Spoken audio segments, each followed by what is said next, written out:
case when you divide, you have two numbers. You have the number called dividends and a number called divisor. And basically what it means is a numerators over the denominators. Okay? So in this case, if you look at it, the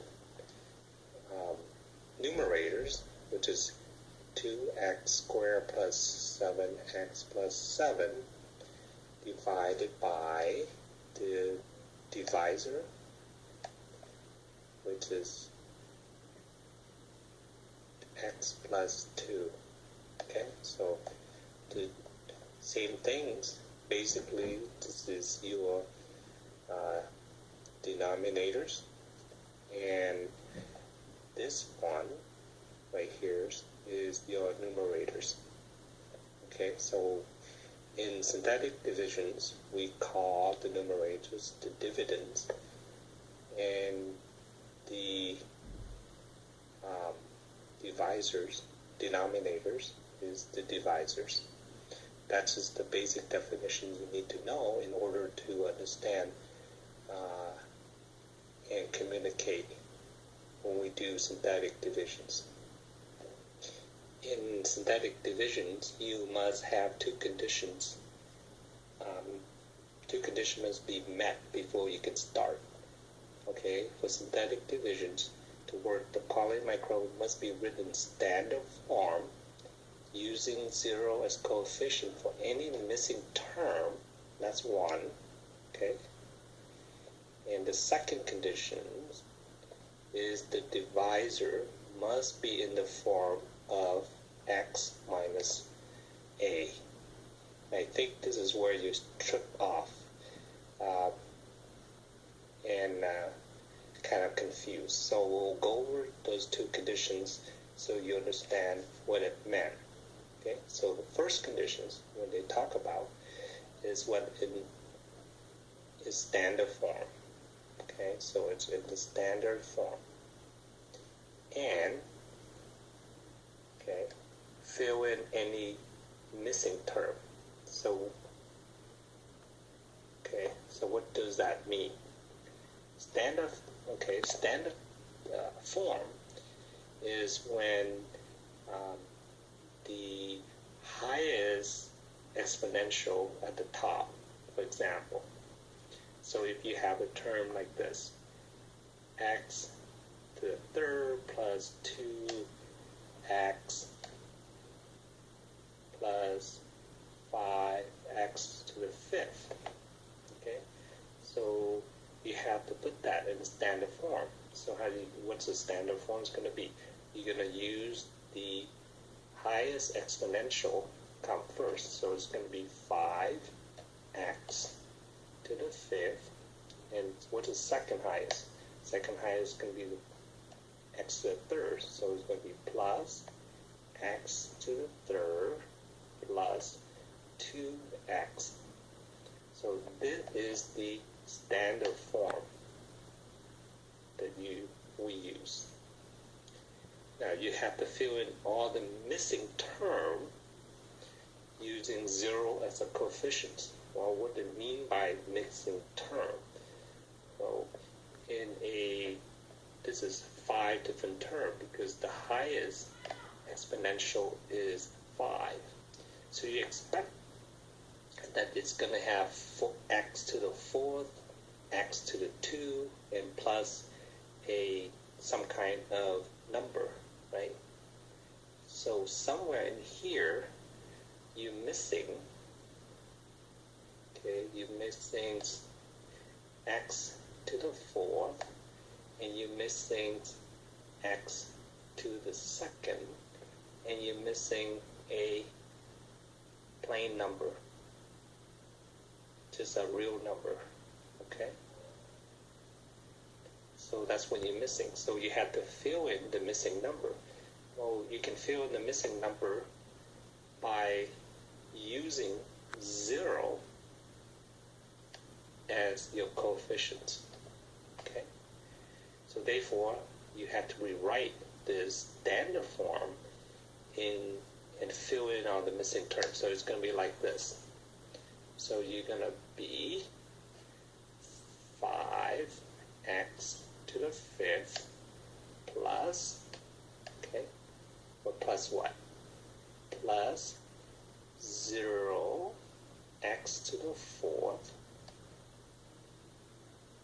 plus x to the 3rd, okay, and then plus 0x squared, okay, and then you bring down plus 2x, and then same thing, it's going to be plus 0, plus 0. So what does it mean? Well, if you look at it, if you have any term, exponential term times 0, what is going to give you? 0. Right? It gave you 0. That's what you fill in, the missing term, because it must be in sequential. x5, x to the 4th, x to the 3rd, x to the 2nd, x to the 1. So that's what they mean, fill in. If you look at the top, using 0 as a coefficient for any missing term. So you add a 0 times the missing term. Here is x to the 4th, and the missing term is x to the 2. So that's how you do it. Okay? So the first condition is to express in the standard form and fill in the missing term using the 0 as your coefficient. Got it? The second condition you must meet before you can do a synthetic division is the divisors must in the form of x minus a. Okay, so this x minus a is basically nothing more than your denominators expressed in the form x minus a. So what that mean? Okay, so I'm going to write here, we're going to use the example x minus a in here, so we're going to use example as x plus 2. Okay, so let's do that. So the second condition, you must express the denominators or the divisors in the form x minus a, where a is the real number. Okay, so in this example we have x plus 2. Now that does not look like the form x minus a. So how do you convert x plus 2 into x minus a? Well, very easy. Isn't x minus whatever number that you have, so that it's still the same as your original divisors. Isn't that the same as x plus 2? Well, you in the form, you treat this number here as a. Okay, so x minus a.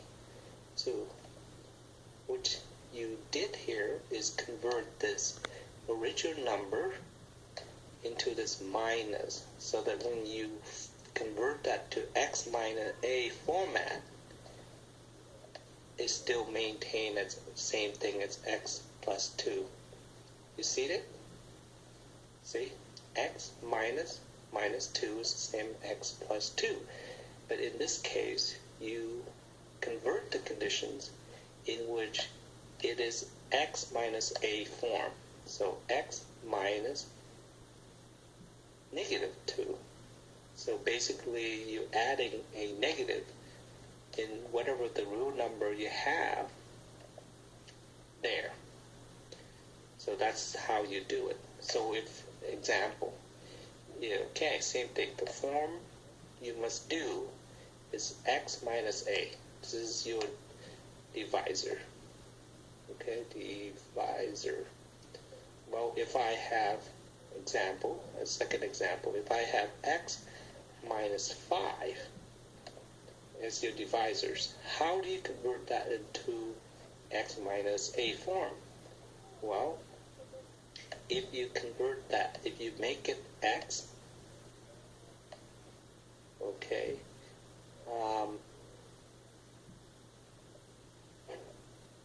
x minus plus 5,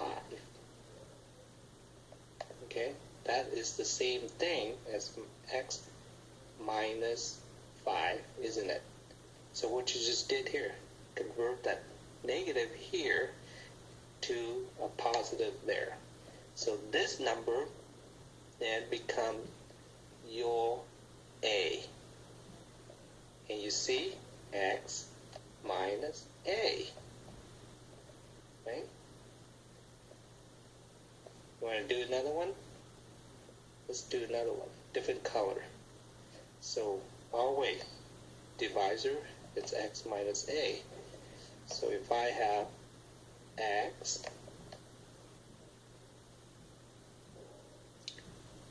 minus 10, how do you convert into that form? It's confusing, isn't it? You think, oh, it's already in that x minus a form. No. That 10 here had to be a separate number by itself. Okay, so think of it as this number here has to be by itself. So how do you do that? Well, to do that, you're going to convert that is to x minus plus 10. Okay, this a's here is actually plus 10, not minus 10. That's very important, because if I give you x plus 10, what is your a? What is your a in that situation? Well, your a in this situation going to be, if you were to convert into this form, x minus a, is going to be x minus 10. So what is your a here? Your a here is minus 10. Your a on this side is actually plus 10. You see the difference? That's what they meant by converting the divisor into x minus a format. Once you get that, then I can go over the step of synthetic divisions.